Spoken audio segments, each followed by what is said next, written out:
করে একজনে আরেকজনকে বলবে, রে দুনিয়ার অধিবাসী শেষ, এখন আসো আমরা আসমানের অধিবাসীকে শেষ করব। আসমানের অধিবাসীকে শেষ করব। একজনে আরেকজনকে বলবে যে উপরের দিকে তীর নিক্ষেপ করো। ইয়াজুজ মাজুজের দলেরা উপরের দিকে তীর নিক্ষেপ করে। আল্লাহ পাক রব্বুল আলামিন ফেরেশতাদেরকে বলবেন, ও ফেরেশতারা, ইয়াজুজ মাজুজের দলেরা আসমানের দিকে তীর মারতাছে, তোমরা কোনো তীর খালি ফিরাইয়া দিও না। কিয়ামতের বড় আলামত কয়টা? 10টা। আরো 131টা আলামত আছে, এগুলা হইলে ছোট ছোট আলামত। যেমন আমরা বর্তমান সময়ে অতিবাহিত করতেছি, আমরা যেই অবস্থাটা অতিবাহিত করছি, যে বৃষ্টি নাই, বৃষ্টির জন্য মানুষে হাহাকার করতে আছে, জমিন ফেটে যাইতেছে, মানুষ অতিষ্ঠ হয়ে পড়ছে। এই যে অনাবৃষ্টি, এই অনাবৃষ্টিও কিয়ামতের একটা আলামত। এই অনাবৃষ্টিও কিয়ামতের একটা ছোট আলামত। অতিবৃষ্টি, যখন অতিবৃষ্টি হবে তখন বুঝবেন যে কিয়ামতের আলামত। এটা ছোট ছোট আলামত। তো কিয়ামতের ছোট আলামত অনেক আগ থেকেও, প্রায় 1300-1400 বছর আগ থেকেও কিয়ামতের ছোট ছোট আলামত প্রকাশ পাইতেছে। আল্লাহর হাবিব সাল্লাল্লাহু আলাইহি ওয়াসাল্লাম যে দুনিয়ার মধ্যে আসছেন, এটাও কিয়ামতের একটা আলামত। আল্লাহর হাবিব সাল্লাল্লাহু আলাইহি ওয়াসাল্লাম বলেন যে যতক্ষণ পর্যন্ত না তোমরা দেখবে পৃথিবীর মধ্যে কিয়ামতের 10টা বড় আলামত প্রকাশ পাবে, ততক্ষণ পর্যন্ত দুনিয়া ধ্বংস হবে না। প্যারা হাজরেত হযরত আবু হুযায়ফা রাদিয়াল্লাহু তাআলা আনহু বর্ণিত, আবু হুযায়ফা রাদিয়াল্লাহু তাআলা আনহু বলেন, একদিন আমরা বসে বসে আলোচনা করছিলাম, এমন সময় আল্লাহর হাবিব সাল্লাল্লাহু আলাইহি ওয়াসাল্লাম আমাদের সামনে উপস্থিত হইলেন। আল্লাহর হাবিব সাল্লাল্লাহু আলাইহি ওয়াসাল্লাম আসিয়া বলতেছেন, রে সাহাবায়ে কেরাম, তোমরা কি আলোচনা করতেছো? সাহাবায়ে কেরাম বলতেছেন যে, ইয়া রাসূলুল্লাহ, নবী গো, আমরা কিয়ামত সম্পর্কে আলোচনা করতেছি। আল্লাহর হাবিব সাল্লাল্লাহু আলাইহি ওয়াসাল্লাম বললেন, রে সাহাবায়ে কেরাম, যতক্ষণ পর্যন্ত না, যতদিন পর্যন্ত না কিয়ামতের 10টা বড় আলামত প্রকাশিত হইবে, ততদিন পর্যন্ত কিয়ামত হবে না। আল্লাহর হাবিব সাল্লাল্লাহু আলাইহি ওয়াসাল্লাম বলেন যে প্রথম আলামত হলো দুনিয়ার মধ্যে খানে দাজ্জাল আগমন করবেন। আল্লাহর হাবিব সাল্লাল্লাহু আলাইহি ওয়াসাল্লাম বলেন যে মুমিনদের জন্য খানে দাজ্জাল আগমন করে একটা দুনিয়ার মধ্যে একটা বড় বিপদ, বড় ফিতনা। আল্লাহর হাবিব সাল্লাল্লাহু আলাইহি ওয়াসাল্লাম বলেন যে খানে দাজ্জালের অনেক শক্তি থাকবে, অনেক পাওয়ার থাকবে। তার এক হাতে জান্নাত থাকবে আর এক হাতে জাহান্নাম থাকবে। রাসূলুল্লাহ সাল্লাল্লাহু আলাইহি ওয়াসাল্লাম বললেন যে মুমিনদের জন্য একটা বিপদ, যারা মুমিন তাদের জন্য বিপদ না। খানে দাজ্জাল পৃথিবীর মধ্যে আগমন করে মানুষদেরকে ফিতনার মধ্যে ফালাইবে, মানুষের সামনে উপস্থিত হইবে, মানুষের সামনে উপস্থিত হইয়া বলতে থাকবে, তোমরা যদি আমাকে খোদা হিসাবে মানো তাহলে আমি তোমাদেরকে জান্নাত দিব, আর যদি খোদা না মানো আমি তোমাদেরকে জাহান্নাম দিব। আল্লাহর হাবিব সাল্লাল্লাহু আলাইহি ওয়াসাল্লাম বলেন যে প্রকৃতপক্ষে খানে দাজ্জালের হাতের মধ্যে যে জান্নাত জাহান্নাম থাকবে, এটা কিন্তু জান্নাত জাহান্নাম না, এটা কিন্তু মুমিনদের জন্য একটা পরীক্ষা। এটা মুমিনদের জন্য একটা পরীক্ষা। খানে দাজ্জালের এমন ক্ষমতা থাকবে, মানুষের সামনে উপস্থিত হইবে, মানুষের সামনে উপস্থিত হইয়া বলবে যে তুমি আমাকে খোদা মানো। মানুষে বলবে তোমার ক্ষমতা কি? তখন খানে দাজ্জাল তাকে ক্ষমতা দেখাইবে, তুমি কি দেখতে চাও? মানুষে বলবে যে আমার দুনিয়ার মধ্যে পিতা নাই, আমার পিতাকে দেখতে চাই। তুমি যদি দুনিয়ার মধ্যে আমার পিতাকে জীবিত করে দেখাইতে পারো তাহলে আমি তোমাকে খোদা মানব। জোরে বলুন নাউজুবিল্লাহ। তারপর খানে দাজ্জাল ওই ব্যক্তির মৃত পিতাকে সঙ্গে সঙ্গে দুনিয়ার মধ্যে জীবিত করে দেখাইবে, ওই ব্যক্তিও সঙ্গে সঙ্গে কাফের হয়ে যাবে। যখন দেখাইবে জীবিত কইরা, তখন ওইখানে দাজ্জালে খোদা হিসাবে গ্রহণ করবে। যখন খোদা হিসাবে গ্রহণ করবে তখন ওই ব্যক্তি কি হবে? কাফের হয়ে যাবে। আর মুমিনের সামনে উপস্থিত হইবে, মুমিনকে বলবে তুমি আমাকে খোদা মানো, মুমিন বলবে না তোমাকে খোদা মানতাম না। যখন মুমিনে বলবে যে তোমাকে খোদা মানতাম না, তখন খানে দাজ্জাল ওই মুমিনকে দুই টুকরা করবে। দুই টুকরা করার পরে আবার পুনরায় জীবিত করবে। পুনরায় জীবিত করে আবার বলবে যে দেখছো নি আমার কত ক্ষমতা, তোমাকে আমি মৃত করছি, দুই টুকরা করছি, তোমাকে দুই টুকরা করে এখন আবার তোমাকে জীবিত করছি, জোড়া লাগাইছি, আমার কত পাওয়ার তুমি দেখছো নি। মুমিন বলবে যে তুমি শয়তান, তুমি খানে দাজ্জাল, তোমাকে খোদা হিসাবে আমি মানব না। তারপর আল্লাহর হাবিব সাল্লাল্লাহু আলাইহি ওয়াসাল্লাম বলেন যে খানে দাজ্জাল ওই মুমিন লোকটাকে ধরে জাহান্নামের মধ্যে নিক্ষেপ করবে।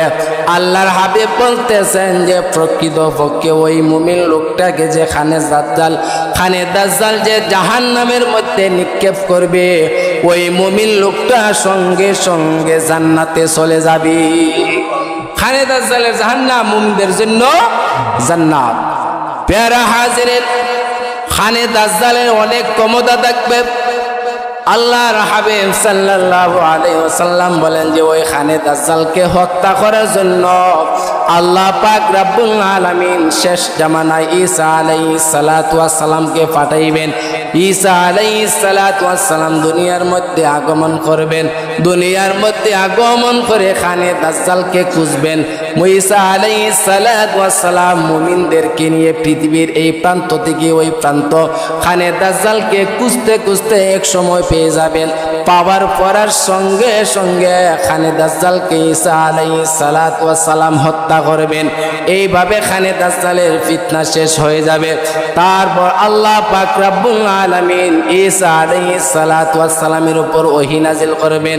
ওগো আমার বন্ধু ঈসা আলাইহিস সালাতু ওয়াস সালাম, এই সময়ে বর্তমান সময়ে আমি দুনিয়ার মধ্যে একটা জাতি প্রেরণ করব, তারা কিন্তু খুব নিকৃষ্ট জাতি। আপনি এক কাজ করেন, আপনার সঙ্গে যে মুমিনরা আছে ওই মুমিনদেরকে নিয়ে আপনি তুর পর্বতে চলে যান। আল্লাহ পাক রব্বুল আলামিন ঈসা আলাইহিস সালাতু ওয়াস সালামকে বলবেন, জগবন্ধু ঈসা, আপনি আপনার মুমিনদেরকে নিয়ে আপনি তুর পর্বতে চলে যান। আরো পৃথিবীর বিভিন্ন জায়গার মধ্যে যে মুমিনগণ আছেন তারা পৃথিবীর বিভিন্ন জায়গার মধ্যে লুকাইয়া থাকবেন। কিসের জন্য? আল্লাহ পাক রব্বুল আলামিন যেই জাতিটাকে প্রেরণ করবেন এই জাতিটার নাম হচ্ছে ইয়াজুজ মাজুজ।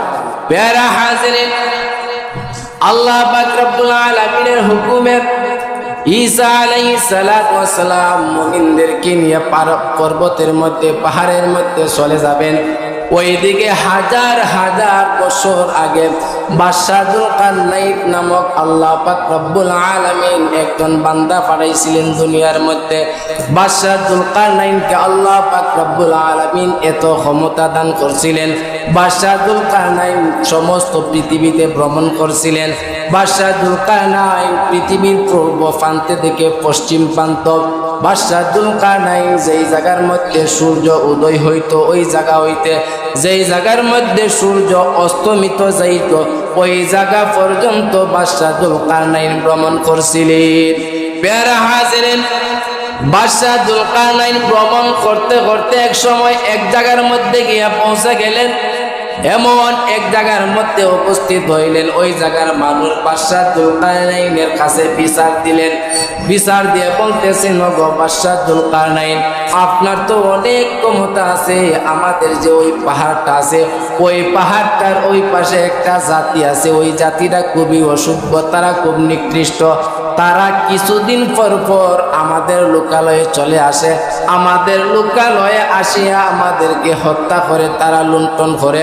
ওই জাতির হাত থেকে আপনি আমাদেরকে রক্ষা করেন। বাদশাহ যুলকারনাইন বললেন যে ঠিক আছে, তোমরা চিন্তিত হয়ে না, আল্লাহ পাক রব্বুল আলামিনের ইচ্ছায় আমি তোমাদেরকে রক্ষা করব, কিন্তু তোমরা আমাকে সহযোগিতা করতে হবে। বাদশাহ যুলকারনাইনের হুকুমে তারা সীসা জমায়েত করলেন, সীসা আনলেন। বাদশাহ যুলকারনাইন ওই সীসা গলিত করলেন, গলাইলেন, গলাইয়া ওই দুইটা পাহাড়ের প্রদেশে ওই দুইটা পাহাড়ের কিনারে বাদশাহ যুলকারনাইন সীসা দ্বারা একটা প্রাচীর নির্মাণ করলেন। সীসা দিয়া একটা বড় প্রাচীর নির্মাণ করলেন। তারপরে ওই যে ইয়াজুজ মাজুজ আছে তারা মানে পাহাড়ের ওই পাশ থেকে লুকালয়ে আসতে পারলো না। তো যখন সীসা দিয়ে প্রাচীরটা নির্মাণ করছিলেন, আজ থেকে বিগত হাজার হাজার বছর বিগত হয়ে গেছে, এখন পর্যন্ত তারা ওই প্রাচীরের ওই পাশে হয় মানে তারা বন্দী অবস্থায় আছে। তো তারাও প্রতিদিন কিন্তু এই প্রাচীর ডিঙ্গানোর জন্য তারা প্রতিদিন কিন্তু প্রাচীর খনন করত। আল্লাহ পাক রব্বুল আলামিনের কুদরত, তারা প্রাচীর ডিঙ্গায় ওই পাশে আসার জন্য তারা প্রতিদিন প্রাচীর খনন করত। কিন্তু তারা যখন কাজ শেষ করে ফেলতো, আল্লাহ পাক রব্বুল আলামিনের কুদরতে পুনরায় আবার প্রাচীরটা পুনর্নির্মাণ হয়ে যাইত। কাজ শেষ করতো, কাজ শেষ করার মানে কিছু জায়গা বাকি থাকতো, প্রাচীরটা মানে ধ্বংস করার, প্রাচীরটা খনন করার কিছু জায়গা যখন বাকি থাকতো, তখন তাদের ক্লান্তি আসতো। তখন তারা বলতো যে আগামীকালকে আমরা মানে এই কাজটা শেষ করে নিব। যখন তারা বাড়ির মধ্যে যাইতো, তখন আবার প্রাচীরটা পুনরায় নির্মাণ হয়ে যেত, আগের জায়গার মধ্যে চলে আসতো। পেয়ারা হাজির, এইভাবে এখন পর্যন্ত তারা কাজ করতে আছে। কিয়ামত যখন নিকটবর্তী হয়ে যাবে, তাদের মধ্যে একটা বাচ্চা আছে, ওই বাচ্চার নাম হচ্ছে ইনশাআল্লাহ। ওই বাচ্চার নাম হচ্ছে ইনশাআল্লাহ। একদিন তারা কাজ শেষ করবে, আল্লাহ পাক রব্বুল আলামিনের কুদরত দুনিয়া কোনি আসবে। ওই ইয়াজুজ মাজুজের দলেরা ইনশাআল্লাহর নাম ধরবে, ইনশাআল্লাহর নাম ধরে বলবে যে যা ইনশাআল্লাহ আগামীকাল শেষ হয়ে যাবে, ইনশাআল্লাহ আগামীকাল শেষ হয়ে যাবে। প্যারা হাজিরিন, যখন বলবে ইনশাআল্লাহ আগামীকাল শেষ হয়ে যাবে, ওই দিন কিন্তু যতটুকু কাজ করবে এতটুকুই থাকবে, পুনর্নির্মাণ হবে না।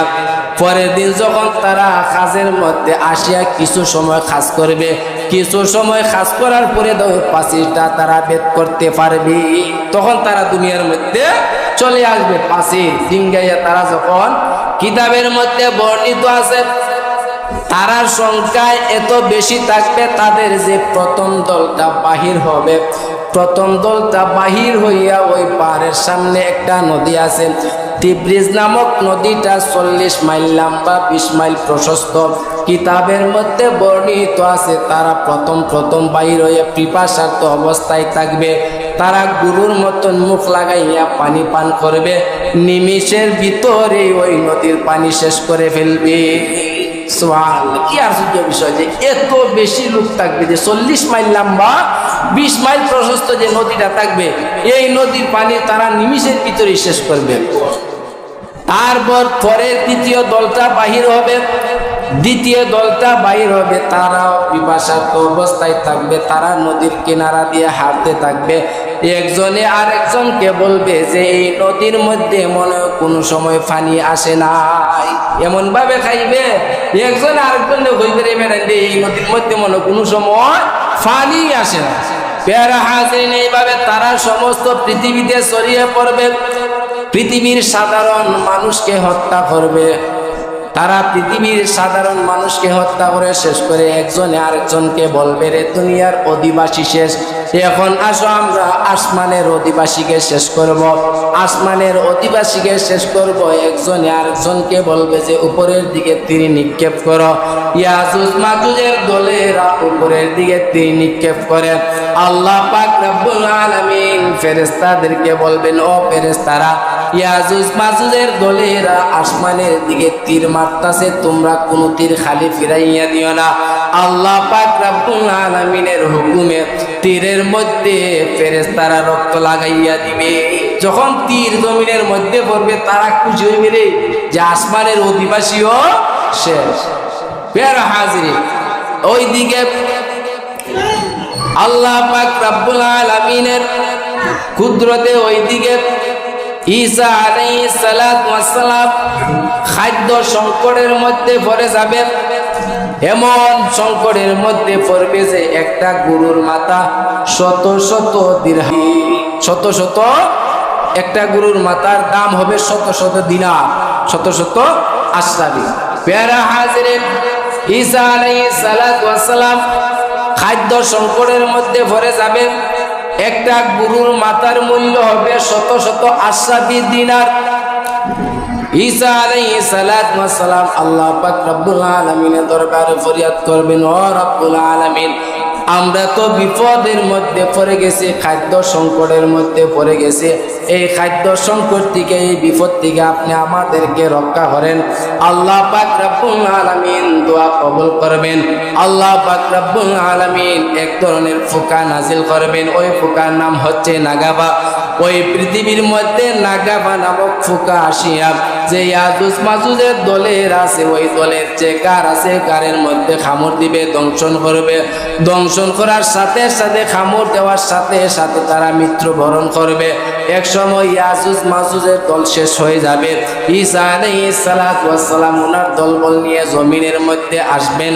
যখন জমিনের মধ্যে আসবেন, কিতাবের মধ্যে বর্ণিত আছে ইয়াজুজ মাজুজের এত বেশি মানুষ হবে যে জমিনের মধ্যে ফাড়া ফালাইতে পারবে না। আসি আবার আরেক সংকটের মধ্যে, আরেক বিপদের মধ্যে পড়বে। দেখবে যে ইয়াজুজ মাজুজের দল এত বেশি দল যে পৃথিবীর কোনো জায়গা আর খালি নাই, তারা ফাড়া ফালাইতে তাদের সমস্যা হবে। প্যারা হাজির, আবার ঈসা আলাইহিস সালাতু ওয়াস সালাম আল্লাহ পাক রব্বুল আলামিনের দরবারে ফরিয়াদ করবেন, রব্বুল আলামিন, এই বিপদ থেকে আমাদেরকে রক্ষা করুন। আল্লাহ পাক রব্বুল আলামিন আসমান থেকে এক ধরনের পাখি নাজিল করবেন। ওই পাখিরা আসিয়া ইয়াজুজ মাজুজের যে দল আছে, ঘোড়ার গাড়ির মতন ওই পাখিগুলা থাকবে। ওই পাখিগুলা লম্বা থাকবে। ওই পাখিগুলা আসিয়া ইয়াজুজ মাজুজ বাহিনীর যে লাশগুলা আছে খেয়ে শেষ করে দিবে। তারপর আল্লাহ পাক রব্বুল আলামিন জমিনের মধ্যে মুষলধারে বৃষ্টি নাজিল করবেন। আল্লাহ পাক রব্বুল আলামিন বৃষ্টির দ্বারা সমস্ত পৃথিবী আয়নার মতন পরিষ্কার করে দিবে। তারপর আল্লাহ পাক রব্বুল আলামিন জমিনকে বলবেন, ও জমিন, তোমার উর্বরতা বাড়িয়ে দাও। কিতাবের মধ্যে বর্ণিত আছে জমিনের এত উর্বরতা হবে যে একটা আনার ফল, একটা ডালিম ফল এত বড় হবে, একটা ডালিম ফল কয়েকজন মিলিয়ে আহার করতে পারবে, খাইতে পারবে। ওই ডালিমের যে কুষা আছে, ওই কুষার যে রৌদ্র আছে, রৌদ্রের মধ্যে যদি ছাতা টাঙ্গায়, ওই ছাতার নিচে, কুষার ছায়ার নিচে অনেকটা মানুষ বসতে পারবে। কয়েকজন মানুষ ওই কুষার ছায়ার নিচে বসতে পারবে। প্যারা হাজির, জমিনে এত উর্বরতা দিবে আল্লাহ পাক রব্বুল আলামিন। জমিনের মধ্যে এত রহমত নাজিল করবেন যে একটা উট যে দুধ দিবে, ওই উটের দুধ কয়েকটা দলে মিলিয়ে আহার করতে পারবে। একটা গরু যে দুনিয়ার মধ্যে দুধ দিবে, ওই গরুর দুধ একটা দলে আহার করতে পারবে। একটা ছাগলে যে দুনিয়ার মধ্যে দুধ দিবে, ওই ছাগলের দলের যে দুধটা, ওই ছাগলের যে দুধটা আছে, ওই দুধটা একটা বড় পরিবার শান্তি মতে আহার করতে পারবে। দুনিয়ার মধ্যে তখন আল্লাহ পাক রব্বুল আলামিন অসংখ্য অগণিত রহমত নাজিল করবেন। সমস্ত পৃথিবীতে শান্তি প্রতিষ্ঠা হয়ে যাবে। এইভাবে ঈসা আলাইহিস সালাতু ওয়াস সালাম জমিনের মধ্যে 40 বছর যাবত জীবিত থাকবেন। পেয়ারা হাজিরিন, তখন পৃথিবীতে আর কোনো অশান্তি থাকবে না, আর কোনো ধর্ম থাকবে না। সবাই লা ইলাহা ইল্লাল্লাহু মুহাম্মাদুর রাসূলুল্লাহ জপতে থাকবেন। এইভাবে ঈসা আলাইহিস সালাতু ওয়াস সালামের 40 বছর যখন অতিবাহিত হয়ে যাবে, উনি যখন ইন্তেকাল করবেন, তখন আবার মানুষ আল্লাহ পাক রব্বুল আলামিনকে ভুলে যাইবেন। পেয়ারা হাজিরিন, এইভাবে ঈসা আলাইহিস সালাতু ওয়াস সালামের ইন্তেকালের পর মানুষ আবার আল্লাহ পাক রব্বুল আলামিনকে ভুলে যাইবেন। তারপর পৃথিবীর মধ্যে 3টা বড় বড় ভূমিধস হবে। একটা পৃথিবীর পশ্চিম প্রান্তে, একটা পৃথিবীর পূর্ব প্রান্তে, আর একটা পৃথিবীর মধ্য প্রান্তে আরব দ্বীপের মধ্যে একটা বড় ভূমিধস হবে। সর্বমোট 3টা ভূমিধস হবে। পেয়ারা হাজিরিন, তারপর মানুষ একদিনের ঘটনা, মানুষ রাত্রে শান্তির মতো ঘুমাইয়া থাকবে। ওই রাত্রটা খুব লম্বা থাকবে, শেষ রাত্রে ঘুম ছুটে যাবে। মানুষের যখন ঘুম ছুটে যাইবে, তখন মানুষের ঘুমানোর জন্য চেষ্টা করবে, কিন্তু ঘুমাইতে পারবে না। মানুষের ভিতরে একটা অশান্তি সৃষ্টি হবে। ছোট ছোট বাচ্চারা তখন চিল্লা চিল্লে করতে থাকবে। মানুষের যে গৃহপালিত পশু আছে ওই গৃহপালিত পশু শেষ রাখতে চিল্লা চিল্লে করতে থাকবে। মানুষের ভিতরে একটা অশান্তি সৃষ্টি হয়ে যাবে। মানুষ বলতে থাকবে যে হাই রে হাই, আজকে কি রাত্রিটা এত লম্বা হলো কেন, আগামীকালকে কি হবে। পরের দিন সকালবেলা যখন মানুষ ঘুম থেকে উঠবে, সকালবেলা মানুষ ঘুম থেকে উঠে দেখবে পশ্চিম দিকে সূর্য উঠে গেছে। সকালবেলা ঘুম থেকে উঠবো, উঠতে দেখবো যে পশ্চিম দিকে সূর্য উঠে গেছে। মানুষ হাই হাই করতে থাকবে। পেয়ারা হাজির, তারপর তওবার দরজা বন্ধ হয়ে যাবে, আর কোনো মানুষের তওবা কবুল হবে না। তারপর আল্লাহর হাবিব সাল্লাল্লাহু আলাইহি ওয়াসাল্লাম বলেন যে কাবা শরীফের পিছনে একটা পাহাড় আছে, ওই পাহাড়টার নাম হইল সাফা মারওয়া পাহাড়। ওই সাফা মারওয়া পাহাড়টা পেটে যাবে। সাফা মারওয়া পাহাড়টা যখন পেটে যাবে, পেটে গেলে ওই পাহাড় থেকে একটা অদ্ভুত পানি বাহির হইবে। ওই পানিটার নাম হইল দাব্বাতুল আরদ। ওই পানিটার নাম কি? দাব্বাতুল আরদ। কোরআনের মধ্যে বর্ণিত আছে। পেয়ারা হাজরিন, রাসূলুল্লাহ সাল্লাল্লাহু আলাইহি ওয়াসাল্লাম বলেন যে ওই প্রাণীটা অদ্ভুত। এটা মানুষের মতন কথা বলতে থাকবে, এটার পা থাকবে ঘোড়ার মতন, মুখ থাকবে মানুষের মতন। তার এক হাতের মধ্যে মুসা আলাইহিস সালাতু ওয়াস সালামের লাঠি থাকবে, আর এক হাতে সুলাইমান আলাইহিস সালাতু ওয়াস সালামের আংটি থাকবে। মানুষের সামনে যাইবে, মানুষের সামনে গিয়া বলবে আন্নান্নাসা কানু বিআয়াতিনা লা ইউকিনুন। হে মানুষ, আজকের পূর্বে তোমরা আল্লাহ পাক রব্বুল আলামিনকে বিশ্বাস করছো না। আজকের পূর্বে তোমরা কোরআনকে বিশ্বাস করছো না। আজকের পূর্বে আমি যে দাব্বাতুল আরদ পৃথিবীর মধ্যে আগমন করব তোমরা বিশ্বাস করছো না। আজকে দেখো আমি দাব্বাতুল আরদ তোমাদের সামনে উপস্থিত হয়ে গেছি।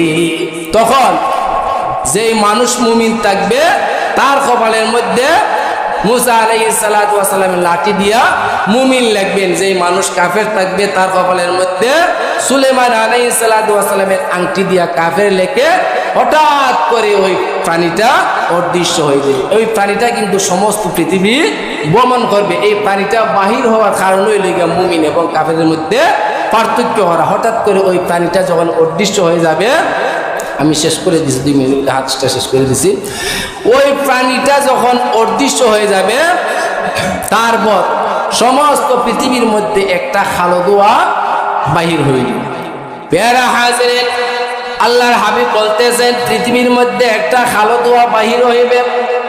ওই খালো দোয়াটা মুমিনের মধ্যে, মুমিনের শ্বাস প্রশ্বাসের সঙ্গে যখন ভিতরে প্রবেশ করবে তখন মুমিনের সর্দি জ্বর হবে। আর কাফের বেঈমানদের যে ছিদ্র দিয়া, নাকের ছিদ্র দিয়া, মুখের ছিদ্র দিয়া প্রবেশ করবে, তখন তাদের ভিতরে প্রবেশ করলে পরে তাদের শরীর ফুটে যাবে। এই খালো দোয়াটা বাহির হওয়ার একটাই কারণ, কাফেরদেরকে কষ্ট দেওয়ার জন্য।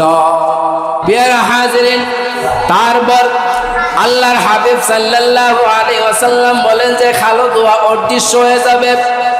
তারপর ইয়ামিনের আদনান নামক একটা জায়গার মধ্যে বিরাট করে একটা গর্ত হবে। ওই গর্ত থেকে একটা অগ্নিকুণ্ড বাহির হইবে। ওই অগ্নিকুণ্ডরা পৃথিবীর সমস্ত মানুষদেরকে হাঁকাইবে, ডাকাইবে।